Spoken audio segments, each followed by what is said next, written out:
देखिए प्राइस आपको धोखा दे सकता है लेकिन वॉल्यूम कभी आपको धोखा नहीं दे सकता है। मेरे कहने का मतलब है प्राइस मैनिपुलेट होता है, अचानक से मार्केट ऊपर चला जाए, लेकिन वॉल्यूम कभी भी अचानक से मैनिपुलेट नहीं होता है। ये प्रेजेंट टाइम पे आपको डाटा शो करता है कितने लोगों ने बाय किया, कितने लोगों ने सेल किया। ये बाय सेलिंग का पूरा एक एल्गोरिथम है कि मार्केट में जो प्राइस होता है कभी ये मूव करता है ऊपर के लिए, कभी ये मूव करता है नीचे के लिए। जो गलतफहमी क्या होती है, सर प्राइस कभी भी ऊपर चला जाता है, प्राइस कभी भी नीचे गिर जाता है। ये कभी भी ऊपर नीचे नहीं होता है, इसका भी कुछ रीजन होता है, उसका पूरा एल्गोरिथम यहाँ पे समझिएगा।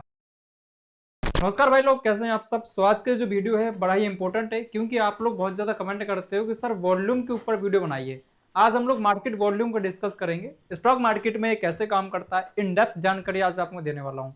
ठीक है, स्टार्टिंग से लेकर के एंड तक वीडियो पूरा वॉच करिएगा, यकीन मानो मार्केट को देखने का पूरा नजरिया आपको बदल जाएगा। प्रॉपर मैंने यहाँ पे डायग्राम बनाए हुए हैं, डायग्राम के थ्रू आज मैं समझाने वाला हूँ कि पूरा ये मार्केट का सिस्टम ये चलता किस तरीके से। हम लोग जो ये बाय सेलिंग करते हैं वास्तव में वॉल्यूम होता क्या है, वॉल्यूम से हम लोग किस तरीके से एक अच्छा ट्रेड को फाइंड कर सकते हैं और किस तरीके से अपने ट्रेड की हाई एक्यूरेसी हम लोग बढ़ा सकते हैं। मैं ये चाहता हूं कि अगर हम जिस चीज को भी सीख रहे हैं उसका इन डेप्थ नॉलेज होना चाहिए कि उस चीज की स्टार्टिंग कहां से हो रही है, तभी हम लोग उसको आगे मार्केट में ट्राई कर पाएंगे और अच्छा खासा पैसा बना पाएंगे। चलो फिर स्टार्ट करते हैं वीडियो को, बिल्कुल एकदम सिंपल लैंग्वेज में, देसी भाषा में आज हम लोग समझने वाले हैं। अच्छा लगे वीडियो लाइक करिएगा, शेयर करना और लोगों के पास में, जैसे उनको भी राइट नॉलेज मिल सके। आपको तो पता होगा इस चैनल पे टेक्निकल नहीं साइकोलॉजी पर बात होती है। तो ये जो वॉल्यूम है इसका यूज क्या होता है पहले आप इसको समझिए, तभी आगे के वीडियो देखने में आपको थोड़ा मजा आएगा और थोड़ा मन भी लगेगा। वॉल्यूम के बेस पे हम लोग पता लगाते हैं कि मार्केट में कोई ब्रेकआउट जो हो रहा है क्या वो ब्रेकआउट सक्सेसफुल रहेगा या फिर वो फेल हो जाएगा। वॉल्यूम के बेस पे हम लोग ये भी पता लगाते हैं मार्केट जो अपवर्ड मोमेंटम करते हुए जा रहा है क्या ये ट्रेंड राइट है या फिर ये फेक मूव है। क्योंकि कभी कभी हम लोग जो ट्रेड करते हैं ना तो वो मोमेंटम ही फेक होता है। सोचते हैं कि मार्केट ऊपर जाने वाला है लेकिन वॉल्यूम इंक्रीज नहीं होता है, थोड़ा बहुत मार्केट ऊपर जाएगा वहां से नीचे गिर जाता है। जो ये ब्रेकडाउन हो रहे होते हैं इन ब्रेकडाउन का भी पता लगाया जा सकता है क्या ये ब्रेकडाउन सक्सेसफुल है या फिर ये फेल होने वाला है। ओके, और थोड़ा आगे चलते हैं। जैसे ये ट्रेन लाइन मैंने यहाँ पे ड्रॉ कर दी है, ट्रेन लाइन की बेस पे अगर आप लोग ट्रेड करना चाहते हो, मान लो कि ये सपोर्ट पॉइंट है, इधर से आपको बाय करना है, तो ये मोमेंटम भी पता चल सकता है क्या वास्तव में ये मूव हमारा सेफ रहेगा या फिर नहीं। कहने का मतलब है मार्केट आपके डायरेक्शन पे जाएगा या फिर नहीं जाएगा। मैं आपको जो भी बता रहा हूँ इसको आगे चल के मैं प्रूव करके भी दिखाऊंगा, प्रॉपर बैक टेस्टिंग करके दिखाऊंगा, तभी आपको समझ में आने वाला है। देखिए वीडियो थोड़ा बड़ा हो सकता है लेकिन अगर आपको कोई चीज सीखनी है तो भाई टाइम को लेकर के मत चला करो। ये मत देखो कि इतना बड़ा वीडियो है, आपको वास्तव में सीखना है तो देखो, चाहे वीडियो 1 घंटे का हो चाहे 2 घंटे का हो। जैसे मान लीजिए मार्केट ये रेंज बाउंड है कुछ इस तरीके से, ठीक है, कभी कभी मार्केट ऐसे साइडवेज हो जाता है। हम लोग वॉल्यूम के बेस पे ये भी पता लगा सकते हैं कि भाई किस तरफ ब्रेकआउट होने वाला है, किस तरफ ब्रेकडाउन होने वाला है।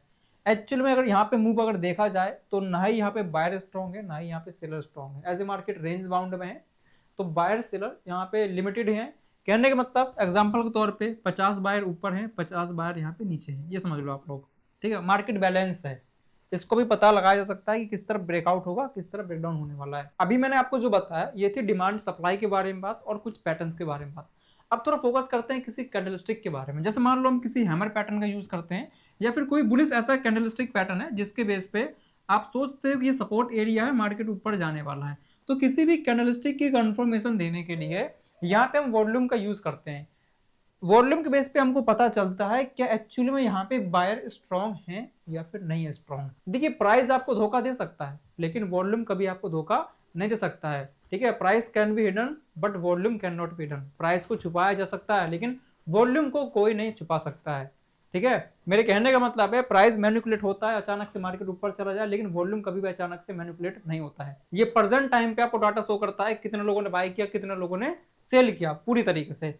उम्मीद है इतना आपको एक ऑल ओवर व्यू समझ में आ चुका होगा कि मैं कहने का चाह रहा हूं और एक्चुअल में इसका यूज क्या होता है। अब इसको यूज कैसे करना है इसको हम लोग थोड़ा आगे चल के समझते हैं। पहले मार्केट का गेम समझिए, पूरा मार्केट ये चलता कैसा है। कॉन्सेप्ट को थोड़ा बेसिक से स्टार्ट करते हैं। मार्केट होती क्या है, मैं स्टॉक मार्केट के बारे में बात नहीं कर रहा हूँ, ओनली मार्केट के बारे में बात कर रहा हूँ। स्टॉक मार्केट अपना अलग कॉन्सेप्ट है, यहाँ पे स्टॉक की बाय सेलिंग होती है, लेकिन जो मार्केट होता है उसका पहले मैंने पूरा फाउंडेशन यहाँ पे लिखा हुआ है। मार्केट का मतलब होता है एक ऐसा प्लेस जहां पे एक प्रोडक्ट की बाय एंड सेलिंग होती है, मतलब वहां पे बायर सेलर उपलब्ध होते हैं।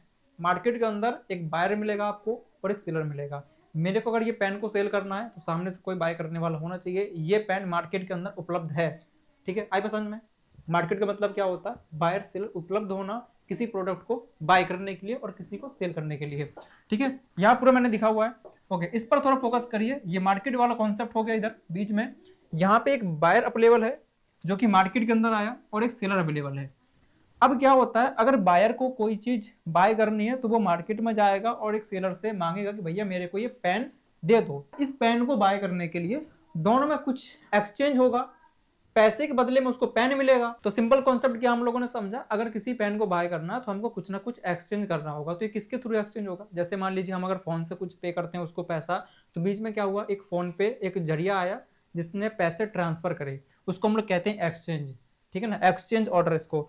और यहाँ पे लिखा होता है नंबर ऑफ ट्रेड, हमने उसको कितने बार दिया है, कितने बार लिया है। हमने उसको अपना पैसा दिया, उसने हमको पेन दिया, तो नंबर ऑफ एक्सचेंज कितना होगा, यहाँ पे 2 होगा। इसी फॉर्मूले को हम लोग स्टॉक मार्केट में अप्लाई करते हैं। मान लो कि आप निफ्टी 50 के अंदर ट्रेड कर रहे हो, ठीक है। एग्जांपल के तौर पे ले लेता हूं कि आपने 24,500 का कोई स्ट्राइक प्राइस बाय किया हुआ है, आप ऑप्शन बाइंग करना चाह रहे हो, आपका ट्रेड ऊपर के लिए है, मतलब आपने कॉल को बाय किया हुआ है।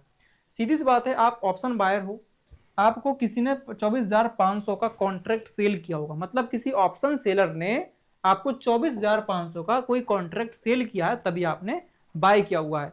और ये सब कुछ लेन देन कहाँ पे हुआ, जो हमारा एक एक्सचेंज एक जरिया होता है, ये आपके ऑर्डर को बाय सेल करवाता है। कुछ लोग कहते हैं कि मैंने 3-4 रुपए का प्रीमियम बाय कर लिया और निफ्टी 50 में एक्सपायरी वाले दिन अच्छा खासा मेरे यहाँ पे प्रॉफिट हो गया, तो वो जो 3-4 रुपए का प्रीमियम आप बाय कर रहे होते हो, उस 3-4 रुपए का प्रीमियम को एक ऑप्शन सेलर सेल कर रहा होता है।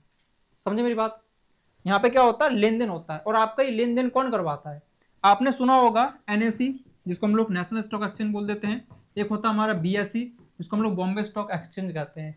एनएसई बीएसई का काम होता है आपके ऑर्डर को एग्जीक्यूट करवाना। लेकिन आप लोग कहोगे सर मैं तो धन में ट्रेड करता हूँ, मैं तो एंजल वन में ट्रेड करता हूँ, जीरोधा में करता हूँ, ऐसे बहुत से डीमेट अकाउंट होते हैं उनमें आप ट्रेड करते हो, तो मेरा ऑर्डर एक्सचेंज एनएससी बीएसई ने कैसे करवा दिया। कोई भी जो ब्रोकर होता है वो एक जरिया होता है आपके ऑर्डर को एनएससी बीएसई तक लेके जाने का, ठीक है। ब्रोकर एक जरिया है बस, लेकिन आपका ऑर्डर एक्सचेंज होता है यहाँ पे।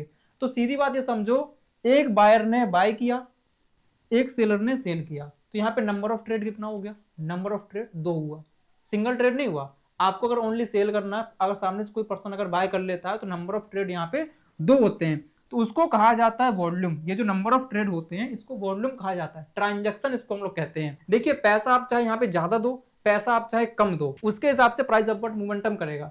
लेकिन कितने लोगों ने पैसा दिया है वो दिखता है वॉल्यूम के हिसाब से। अगर वॉल्यूम छोटा है इसका मतलब यहाँ पे कम लोगों ने ट्रांजैक्शन किया हुआ है, भले उन लोगों ने चाहे 1 करोड़ का ट्रांजैक्शन किया हो 2 पर्सन ने, लेकिन प्राइस तो मोमेंटम करेगा ना, क्योंकि यहाँ पे पैसा तो भाई ज्यादा लगा हुआ है।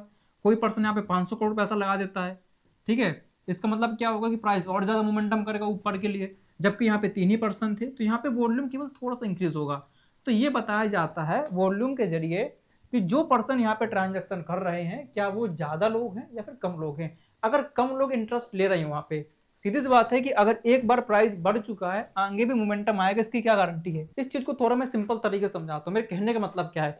कभी कभी आपने देखा होगा कि मार्केट अचानक से एक बड़ा कैंडल बना देता है आपके डायरेक्शन पे, इसके बाद में छोटे छोटे कैंडल यहाँ बनने लगते हैं, छोटे छोटे, कई बार आपने इसको नोट किया होगा, है ना, ऐसे छोटे छोटे कैंडल, फिर अचानक से मार्केट नीचे गिर जाता है।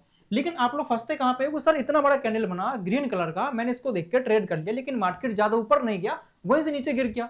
आपने फोकस नहीं किया वॉल्यूम पर, क्योंकि वॉल्यूम हमको बताता है कि ये जो बायर लोग इधर आए हुए हैं क्या ये वास्तव में स्ट्रांग है या फिर नहीं है स्ट्रांग। क्या पता इधर छोटा सा वॉल्यूम हो, बिल्कुल यहाँ पे इतना बड़ा कैंडल बन गया, इसका मतलब 4-5 पर्सन के बीच में यहाँ पे ट्रांजेक्शन हो गया ज्यादा बड़ी मात्रा में। मेरे कहने का मतलब है ज्यादा पैसे से यहाँ पे ट्रांजेक्शन हुआ है, लेकिन बायर सेलर कम होने की वजह से मार्केट ज्यादा ऊपर नहीं जा पाया, मार्केट वहीं से नीचे गिर जाएगा। इसी जगह पे हम लोग अगर थोड़ा उल्टा कर दे, जो कैंडलस्टिक बनी हुई है, जितनी बड़ी कैंडलस्टिक है उतने ही साइज का समथिंग यहाँ पे वॉल्यूम भी होना चाहिए, तब हम लोग मानेंगे कि ज्यादा लोगों ने यहाँ पे बाय किया है, यहाँ पे ज्यादा बायर थे अवेलेबल, ज्यादा यहाँ पे सेलर थे अवेलेबल, इसी वजह से प्राइस ऊपर चला गया। थोड़ा डीप में हो रहा होगा, इसको थोड़ा मैं और सिंप्लीफाई करता हूँ आगे चल के। उम्मीद है इतना कॉन्सेप्ट समझ में आ गया होगा। अब स्टॉक मार्केट में सर किस चीज की बाय सेलिंग होती है, यहाँ पे किसी शेयर का बाय सेल होता है। मान लो XYZ नाम का कोई शेयर है, अगर आप किसी शेयर में ट्रेड करते हो तो वहां पे एक प्राइस लिखा होता है। एग्जांपल के तौर पे मान लीजिए किसी शेयर का प्राइस यहाँ पे 2000 रुपया चल रहा है, कोई शेयर उसका प्राइस 2000 चल रहा है, मतलब एक शेयर को अगर आप बाय करना चाहते हो तो आपको 2000 रुपया देना पड़ेगा इन्वेस्टमेंट करने के लिए। उसका आप लोग शेयर बाय कर रहे हो, उस कंपनी का आप शेयर बाय कर रहे हो, मतलब उस कंपनी के आप हिस्सेदार हो वहां पे। एग्जांपल के तौर पे आप समझिए, जैसे मान लीजिए आपने कोई टाटा मोटर का एक शेयर बाय कर लिया, आपने 2 शेयर बाय करे, मतलब आप उस कंपनी के हिस्सेदार हो वहां पे अब, ओके, आप उस कंपनी के हिस्सेदार हो क्योंकि आपने उसका शेयर बाय किया हुआ है, आपने उस कंपनी में पैसा लगाया हुआ है। जैसे मान लो कि मुझे अपनी कोई कंपनी बनानी है, आप मेरे को अगर पैसा देते हो तो आप हिस्सेदार हो उस कंपनी के, ये कहा जाता है। ठीक है, वही बात कर रहे हैं, स्टॉक मार्केट में किसी वस्तु की बाय सेलिंग नहीं होती है, यहाँ पे शेयर की बाय सेलिंग होती है। सर क्वेश्चन ये भी आता है कि जब मैं ऑप्शन बाइंग करता हूं तो उसमें तो कोई शेयर नहीं होता, वहां पे किस चीज की बाय सेलिंग होती है? वहां पे भी शेयर होता है, वहां पे कॉन्ट्रैक्ट की बाय सेलिंग होती है। जैसे हम लोग निफ्टी 50 ले लेते हैं तो 25,400 का आपने एक कॉल साइड का स्ट्राइक प्राइस को बाय किया हुआ है। ठीक है, यहाँ पे एक एक्सपायरी डेट होती है, जैसे कि 28 अक्टूबर हो गया, यहाँ पे कुछ एक्सपायरी डेट होती है, तो आपने 28 अक्टूबर का कॉन्ट्रैक्ट को बाय कर रखा है। और निफ्टी 50 के अंदर टॉप 50 कंपनियां आती हैं, मतलब उनमें से थोड़ा थोड़ा पैसा आपने सभी कंपनी में डाल दिया अपना, ये होता है। निफ्टी में ट्रेड करना मतलब आपका पैसा बढ़ चुका है 50 ऐसे शेयर में जो काफी ज्यादा बुलिश रहते हैं और काफी ज्यादा स्ट्रांग हैं। आप लोग कह रहे होंगे सर आप तो वॉल्यूम पढ़ा रहे थे, ये कॉन्सेप्ट हमें क्या समझा रहे हो? ये कॉन्सेप्ट आपको समझाना जरूरी है, क्योंकि जब तक आपको इसकी डीप नॉलेज नहीं होगी तब तक आप मार्केट में अच्छे तरीके से वॉल्यूम का यूज नहीं कर पाओगे। वॉल्यूम काम क्यों करता है, उस चीज की वजह होती है, वो वजह मैं आपको समझा रहा हूं सर। दुनिया में ऐसी कोई चीज नहीं जिसकी वजह ना हो, हर चीज की वजह होती है कुछ ना कुछ। अभी आपने जो मार्केट का कॉन्सेप्ट समझा उसको हम लोग थोड़ा डीप में यहाँ पे क्लियर करने वाले हैं। मार्केट के अंदर दो मेन कॉन्सेप्ट होते हैं, बायर सेलर हो गया, बेस्ड ऑन प्राइस हो गया। ठीक है, बायर सेलर का जो पार्टिसिपेंट होता है, कितने बायर मार्केट में आ रहे हैं, कितने सेलर मार्केट में आ रहे हैं, बायर सेलर की जो एक्टिविटी होती है उसको कहा जाता है वॉल्यूम। यहाँ पे आप देखिएगा वॉल्यूम क्या होता है, number of trade. Number of trade कितने होंगे, एक पर्सन कितने बार बाय कर रहा है, एक पर्सन कितने बार सेल कर रहा है। आप लोग चाहो तो इसका स्क्रीनशॉट मार सकते हो, इसको थोड़ा ध्यान से रीड करिएगा, क्योंकि रट्टा मारने का कोई फायदा नहीं है, चीजों को समझो, रट्टा मत मारो, क्योंकि स्टॉक मार्केट में किसी एक चीज को पकड़ के प्रॉफिट नहीं किया जा सकता है। स्टॉक मार्केट को चार कंपोनेंट यहाँ पे ऑपरेट करते हैं, कहने का मतलब है मार्केट को ऊपर उठाना, मार्केट को नीचे गिराना, ये किस पर निर्भर करता है, बायर सेलर प्राइस वॉल्यूम। ये तो हो गया अपना बायर सेलर का डीप कॉन्सेप्ट, आपको समझ में आना चाहिए कि किसी भी एक लेवल पे एक बायर क्या सोच रहा है, किसी भी एक लेवल पे एक सेलर क्या सोच रहा है। कहने का मतलब एक रेजिस्टेंस पॉइंट आपने देखा है तो उधर आपको पता होना चाहिए कि यहाँ पे एक बायर की सोच क्या है और एक सेलर की सोच क्या है। इसलिए कहा जाता है बायर सेलर का डीप कॉन्सेप्ट मोस्ट इंपोर्टेंट होता है मार्केट के अंदर। प्राइस डीप कॉन्सेप्ट कि जो कैंडलस्टिक बन रही है उनका जो साइज है वो क्या है। आप लोग क्या करते हो कि एक बड़ा सा कैंडल आपने देख लिया इस तरीके से, और वो कैंडल तो लालच वाला था, आपने ट्रेड किया, मार्केट ऊपर नहीं गया, क्योंकि आपने कई बार फोकस किया होगा, इतना एक एक हाथ का यहाँ पे रेड रेड कैंडल बन जाता है, लेकिन तब भी मार्केट नीचे नहीं गिरता है, क्योंकि आपने कैंडल का डीप कॉन्सेप्ट नहीं पता है। वॉल्यूम का डीप कॉन्सेप्ट आपको पता होना चाहिए मार्केट के बारे में, जो भी मैं आपको समझाने वाला हूं। तो लास्ट में आता है वैलिड प्रोजेक्शन। प्रोजेक्शन का आपने नाम तो सुना है, लेकिन एक होता है वैलिड प्रोजेक्शन। वैलिड मतलब सही प्रोजेक्शन। प्रोजेक्शन टेक्निकल के अंदर आता है, लेकिन प्रोजेक्शन पे एक सबसे अलग कॉन्सेप्ट क्या होता है, साइकोलॉजी। प्रोजेक्शन के अंदर ही साइकोलॉजी भी इंक्लूड होती है, बट आपको उसको भी फोकस करना है। कोई साइकोलॉजी के बारे में बात नहीं करता, लेकिन हम इस चैनल पे साइकोलॉजी के बारे में बात करते हैं। ठीक है, तो वैलिड प्राइजेक्शन भी आपको आना चाहिए। ये बाय सेलिंग का पूरा एक एल्गोरिथम है कि मार्केट में जो प्राइस होता है कभी ये मूव करता है ऊपर के लिए, कभी ये मूव करता है नीचे के लिए। क्योंकि आपकी सबसे बड़ी जो गलतफहमी क्या होती है, सर प्राइस कभी भी ऊपर चला जाता है, प्राइस कभी भी नीचे गिर जाता है। ये कभी भी ऊपर नीचे नहीं होता है, इसका भी कुछ रीजन होता है, उसका पूरा एल्गोरिथम यहाँ पे समझिएगा। जब तक आपको उसका डीप कॉन्सेप्ट नहीं पता रहेगा तब तक मार्केट में आप ट्रेड नहीं कर पाओगे, क्योंकि अभी भी आप क्या सोचते हो कि पूरा स्टॉक मार्केट टेक्निकल पर डिपेंड है। ठीक है, ये कोई सट्टा या फिर जुआ नहीं है, ये प्रॉपर आपके दिमाग का काम है कि आपका माइंडसेट कितना अच्छा है, उसको तो समझिएगा। तो यहाँ पे मैंने कुछ नमूने बनाए हुए हैं, आप देख सकते हो क्या गजब तरीके से मुस्कुरा रहे हैं। इसी तरीके से आप भी मुस्कुराते हो सुबह सुबह और इवनिंग तक झूल जाते हो, सोचते हो कि बस खत्म मेरा सारा पैसा। ओके, आओ थोड़ी देर समझते हैं अब। यहाँ पे बायर है एक, इधर एक सेलर मैंने बनाया हुआ है। यहाँ पे मैंने प्राइस लिखा हुआ है कि प्राइस बायर सेलर के अकॉर्डिंग कैसे ये मूव करता है। मार्केट में एक बायर आ गया, देखो मैं यहाँ पे डाटा थोड़ा कम में ले रहा हूँ, एक दो के हिसाब से ले रहा हूँ, हालांकि ये डाटा करोड़ों में होता है, लेकिन समझने के लिए हम लोग एक दो नंबर से यहाँ पे लेने वाले हैं। स्टॉक मार्केट में मॉर्निंग टाइम पे एक बायर आ गया, प्राइस थोड़ा सा इंक्रीज हुआ इस तरीके से। एक बायर और आता है, प्राइस थोड़ा और मोमेंटम के ऊपर के लिए। यहाँ पे एक बायर अभी और आ गया, प्राइस थोड़ा और मूव के ऊपर के लिए। एक बायर अभी और आ गया तो प्राइस थोड़ा और मूव कर गया। ठीक है, मतलब मार्केट इधर तक ही टंग चुका है। अब ऐसा तो होगा नहीं कि जितने लोग ये बाय कर रहे हैं सभी लोग ये बाय ही करते जाएंगे। जो पहले पर्सन ने ट्रेड किया था उसके हिसाब से उसको अच्छा खासा प्रॉफिट हो रहा है, मतलब ये जो फर्स्ट वाला पर्सन था इसने ट्रेड किया था इधर बॉटम पे, तो इसको तो अच्छा खासा प्रॉफिट हो रहा है। एक दूसरा पर्सन भी था जिसने इधर से बाय किया था ऊपर के लिए, तो इसको भी अच्छा खासा प्रॉफिट होता है। तो जितने पर्सन को प्रॉफिट हो रहा है ये लोग क्या करेंगे, मार्केट से ना एग्जिट हो जाएंगे। तो ये दो पर्सन मार्केट से निकल चुके हैं, इन लोगों ने अपनी पोजीशन को एग्जिट कर दिया। जब दो पर्सन मार्केट नीचे से निकलेंगे तो इस तरीके से ये प्राइस थोड़ा डीप मारेगा नीचे के लिए। तो जब कोई स्टॉक मार्केट से निकलता है उस वक्त प्राइस करेक्शन करता है नीचे की ओर। ओके, तो अभी क्या हुआ, ये पुल बैक इधर आ गया, तो कुछ और ट्रेडर यहाँ पे बैठे हुए हैं शांति से, इंतजार कर रहे हैं मौके के आने का। कुछ लोग कहते हैं सर मैं पुल बैक पे ट्रेड करूंगा। जैसे पुल बैक आ गया तो बचे हुए ये जो नमूने हैं ना, ये लोग भी यहाँ से अभी बाय करने का प्लान करने लगते हैं। सोचते हैं कि भाई अच्छा खासा मौका है, हम लोग बाय कर लेते हैं। तो लगातार एक बार में यहाँ पे कम से कम 15-20 जो बायर्स लोग होते हैं वो आ जाते हैं, या फिर मान लो कि यहाँ पे 5 बायर ने बाय करने का प्लान किया इधर से, तो मार्केट अचानक से सडनली मोमेंटम मारेगा इससे लंबा लंबा। ठीक है, तो यहाँ पे हम लोगों ने क्या समझा कि जब बायर मार्केट में बाय करता है, बाइंग एक्टिविटी लाता है, उस वक्त प्राइस ऊपर के लिए मूव करता है। जब मार्केट से पैसा निकलता है उस वक्त प्राइस नीचे गिरता है। ठीक है, मतलब जो ये दो नमूने थे ऊपर वाले, इन लोगों ने क्या किया, सेल किया। ठीक है, यहाँ पे सेलिंग एक्टिविटी आ गई। कलर थोड़ा चेंज कर लेते हैं, कंफ्यूजिंग नहीं होनी चाहिए। यहाँ पे इन 2 पर्सन ने सेल करने का प्लान किया, इसी वजह से प्राइस नीचे गिरा। अगर ये लोग भी निकल जाते हैं तो मार्केट और नीचे गिर जाएगा। अब क्या समझना है आपको, ये लोग अभी भी मार्केट में रुके हुए हैं, लेकिन 5 लोगों ने और बाय कर लिया, तो मार्केट तो ऊपर चला गया, लेकिन इन 2 पर्सन ने जब बाय किया था उस वक्त मार्केट इधर कहीं पे था, तो अब इन लोगों को प्रॉफिट हो रहा है। तो जैसे ये मार्केट को देखें भैया यहां तक जा चुका है, मेरे को प्रॉफिट अच्छा खासा हो रहा है, मेरा जो 10 वाला प्रीमियम था ये लमसम 50 के आसपास जा चुका है, तो मेरे को अच्छा खासा प्रॉफिट हो रहा है, मैं यहां से निकल जा रहा हूं। तो जैसे ये लोग निकलेंगे वैसे प्राइस फिर से डिप मारेगा नीचे के लिए, इस तरीके से। ओके, तो आपने क्या समझा कि जब मार्केट में पैसा लगता है उस वक्त प्राइस मूव करता है, जब मार्केट से पैसा निकलता है उस वक्त प्राइस नीचे गिर जाता है। ठीक है, तो कुछ लोग जो सोचते रहते हैं ना कि मार्केट कभी भी ऊपर चला गया, मार्केट कभी भी नीचे गिर गया, तो कभी भी ऊपर नीचे नहीं होता है। जब तक यहाँ पे पैसा नहीं लगेगा तब तक एक पॉइंट मार्केट मूव नहीं कर सकता है। इस चीज को अगर आप डीप में समझना चाहते हो तो बताइए कमेंट बॉक्स में, आपको पूरी तरीके से समझाया जाएगा। जैसे आपने देखा कुछ लोगों ने बाय किया, कुछ लोगों ने इधर सेल किया हुआ है। अभी बात करते हैं वॉल्यूम के बारे में कि कितना वॉल्यूम इधर हो चुका है, नंबर ऑफ ट्रांजेक्शन यहाँ पे कितने हुए। जैसे कि स्टार्टिंग टाइम पे 1 2 3 4, ठीक है ना, 4 पर्सन ने यहाँ पे बाय किया था, तो 4 पर्सन को किसी ने सेल भी किया होगा, तो यहाँ पे नंबर ऑफ ट्रांजेक्शन कितना हो गया, 8 हो गया। ठीक है ना, 4 प्लस यहाँ पे हो गया 8, इतना बड़ा वॉल्यूम यहाँ पे आपने बनता हुआ देखा। ठीक है, इसके बाद में 5 पर्सन ने फिर से बाय किया, तो 5 पर्सन को किसी ने सेल भी किया होगा, तो नंबर ऑफ ट्रांजेक्शन यहाँ पे कितना हो गया, 10 हो गया। तो यहाँ पे एक बड़ा सा वॉल्यूम इस तरीके से और बनेगा, मतलब 5 लोगों ने यहाँ पे बाय किया हुआ और ज्यादा।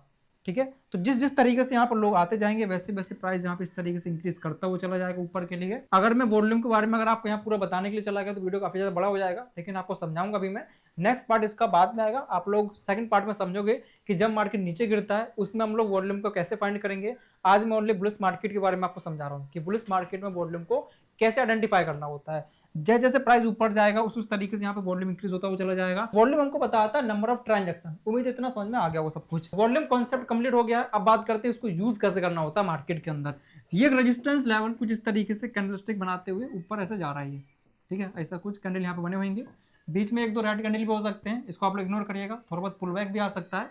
मैं सीधा आपको लेके चलता हूँ यहाँ पे, जब इसका ब्रेकआउट होने वाला होगा किसी रेजिस्टेंस लेवल का। जैसे ये कैंडल ब्रेकआउट करेगी किसी रेजिस्टेंस पॉइंट का, तो यहाँ पे कुछ देखो वॉल्यूम भी बने होंगे कुछ इस तरीके से। वॉल्यूम, छोटा वॉल्यूम, फिर उससे बड़ा वॉल्यूम, उससे बड़ा वॉल्यूम, बीच में 1-2 छोटे भी हो सकते हैं, वो चलेगा अपना। ठीक है, और जो ये कैंडल यहाँ पे ब्रेकआउट कर रही है, ये वाली जो कैंडल ब्रेकआउट कर रही है, इसका वॉल्यूम यहाँ पे बड़ा होना चाहिए। टाइम फ्रेम भी बहुत ज्यादा इंपॉर्टेंट होता है वॉल्यूम के अंदर।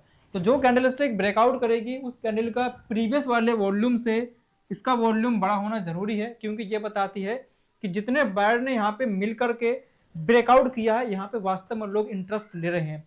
कभी कभी आप लोग क्या देखते हो कि जब ब्रेकआउट होता है उस वक्त वॉल्यूम काफी छोटा होता है, इस तरीके से छोटा वॉल्यूम। इसका मतलब है कि प्रीवियस वाले सारे वॉल्यूम तो ठीक ही ठीक थे, जब कैंडल ब्रेकआउट करी उस वक्त वॉल्यूम सभी कैंडल से छोटा था, इस तरीके से मान लो। इसको आप लोग थोड़ा टाइम के लिए इग्नोर कर दो। इसकी जगह पर अगर ऐसा कोई छोटा वाला कैंडल बन जाता है जो प्रीवियस वाले वॉल्यूम से छोटा हो, इसका मतलब सीधा है कि यहाँ पे बायर लोगों ने इंटरेस्ट नहीं लिया हुआ है, यहाँ पे प्राइस को मैनिपुलेट किया गया है, क्योंकि यहाँ पे बायर सेलर तो अवेलेबल है ही नहीं, ट्रांजेक्शन तो यहाँ पे हुआ नहीं ज्यादा, लेकिन प्राइस ऊपर कैसे चला गया, क्योंकि कम पर्सन ने मिला करके यहाँ पे मार्केट में ज्यादा पैसा लगा दिया। जब बायर सेलर अवेलेबल ही नहीं है, यहाँ पे 3-4 लोग अवेलेबल हैं, उन लोगों ने पैसा लगा दिया मार्केट में, तो ब्रेकआउट होता हुआ तो दिखा, लेकिन आगे पर्सन इंटरेस्ट लेंगे इस मोमेंटम पे या फिर नहीं लेंगे, ये कैसे पता चलेगा। तो उससे ट्रैप के बचने के लिए हम लोग वॉल्यूम पे थोड़ा फोकस कर लेते हैं। मंडे वाले दिन इसमें मैं ट्रेड करने का पूरा तरीका बताऊंगा आपको, लाइव में करके दिखाऊंगा। अब जैसे मैंने कहा था कुछ ऐसे पैटर्न्स होते हैं जिन पर हम लोग इसका यूज करते हैं, तो उन पैटर्न्स को भी थोड़ा समझ लेते हैं एक बार। जैसे मान लो आपने ऐसा डब्ल्यू पैटर्न नहीं देखा हुआ है, ठीक, कुछ लोग क्या करेंगे नेकलाइन के बेस पे यहाँ पे ट्रेड करेंगे, तो जैसे इस नेकलाइन का ब्रेकआउट होगा अपन लोग को बाय करना होता है। लेकिन बाय करने से पहले एक बार देखना वॉल्यूम पे फोकस, कि ये जो मार्केट इधर से मोमेंटम करते करते ऊपर गया हुआ है, यहाँ पे कुछ ऐसे छोटे छोटे कैंडलस्टिक बने होंगे, इस तरीके से छोटे छोटे कैंडलस्टिक यहाँ पे होंगे। जैसे ब्रेकआउट करेगा उसी तरीके से यहाँ पे एक बड़ा सा वॉल्यूम बन जाएगा, मतलब प्रीवियस वाले सभी वॉल्यूम से एक बड़ा वॉल्यूम बनेगा। ये बॉटम सबका सेम होता है, ठीक है। और एक बात और याद रखिएगा, जब ये वॉल्यूम बन रहे होते हैं उस वक्त साइड में आपको डाटा दिख रहा होता है कि यहाँ पे कितने हजार लोगों ने बाय किया हुआ है, कितने हजार लोग यहाँ पे पार्टिसिपेट करे हुए हैं, कितने लाख लोग यहाँ पे आए हुए हैं, पिछले वाले में कितने लोग थे, अभी वाले में कितने लोग हैं, इसको देख करके आप पता लगा सकते हो। तो सीधी बात क्या समझनी है, जो कैंडलस्टिक ब्रेकआउट करेगी उस पर फोकस करना है आपको। अब एक बात और, हम इसको कैंडलस्टिक के हिसाब से कैसे यूज करेंगे इसको भी समझ लेते हैं। जैसे मान लो आप हैमर पैटर्न पे ट्रेड करना चाहते हो, एंगलफिन पैटर्न है, ऐसे जितने भी कैंडलस्टिक हैं उसके बेस पे कैसे कंफर्म होगा। जैसे ये कोई एक हैमर पैटर्न बना हुआ है, अब ये मार्केट ऐसे ऊपर जाने वाला, तो जो सेकंड कैंडल इसको कंफर्म करेगी ना, उसका वॉल्यूम आपको फाइंड करना है। फोकस ये भी करना होता है कि जो ये हैमर पैटर्न बना हुआ है इसका ट्रांजैक्शन ज्यादा होना चाहिए, इस हैमर पैटर्न का ट्रांजैक्शन ज्यादा होना चाहिए, सेकंड कैंडल का भी ट्रांजैक्शन हाई होना चाहिए। इसका मतलब ज्यादा लोग यहाँ पे पार्टिसिपेट करके बैठे हुए हैं। जब ये मार्केट नीचे गिर रहा था उस वक्त प्रीमियम ऐसे डिक्रीज होता हुआ चला गया। अब जैसा सपोर्ट पॉइंट पे ये हैमर कैंडलस्टिक पैटर्न बना, अचानक से यहाँ पे एक वॉल्यूम इंक्रीज हुआ, इसका मतलब अपोजिट डायरेक्शन पे लोग आने के लिए उतावले हो रखे हैं, यहाँ पे अचानक से ज्यादा ट्रेड हुए हैं। और ये सारी घटना कहां पे होनी चाहिए, किसी एक लेवल पे, इंपॉर्टेंट प्लेस पर, तभी ये वॉल्यूम काम करेगा, अदरवाइज वॉल्यूम काम नहीं करेगा, आप ट्रैप हो जाओगे। ब्रेकआउट के बेस पे वॉल्यूम हम लोग यूज करते हैं, ठीक है, ब्रेकडाउन के बेस पे हम लोग वॉल्यूम यूज करते हैं। इस पर अगर और डीप में वीडियो चाहिए कमेंट बॉक्स में जरूर बताना। देखिए वीडियो को हम लोग यहीं पर समाप्त करते हैं। कुछ लोग कहेंगे सर बैक टेस्टिंग तो आपने करी नहीं, बैक टेस्टिंग का वीडियो यहाँ पे कल आने वाला है, क्योंकि वीडियो ऑलरेडी काफी ज्यादा बड़ा हो चुका है। ओके, अगर आज मैं इसको एक्सप्लेन करने लगा तो करते करते यहाँ पे आधा घंटा और निकल जाएगा, तब आपको डीप में समझ में आने वाला है। तो कल कितने लोग चाहते हैं इसकी बैक टेस्टिंग का वीडियो आना चाहिए, कमेंट बॉक्स में जरूर बताइएगा। यहाँ पे टाइम फ्रेम भी बहुत इंपॉर्टेंट होता है, मैंने अभी तक आपको टाइम फ्रेम भी नहीं बताया। कुछ लोग क्या करेंगे, 1 मिनट पे इसको यूज करने लगेंगे, तो वो गलत तरीका होता है। बहुत सी बातें हैं जो मैंने अभी तक आपको नहीं बताई है, मैंने केवल आपको एक कॉन्सेप्ट समझाया हुआ है। तो नेक्स्ट वाली वीडियो का इंतजार जरूर करिएगा। तो मिलते हैं फिर कल के सेशन पे। अच्छा लगा हो लाइक करना और लोगों के पास में शेयर करिएगा। तब तक के लिए सर जय हिंद, टेक केयर।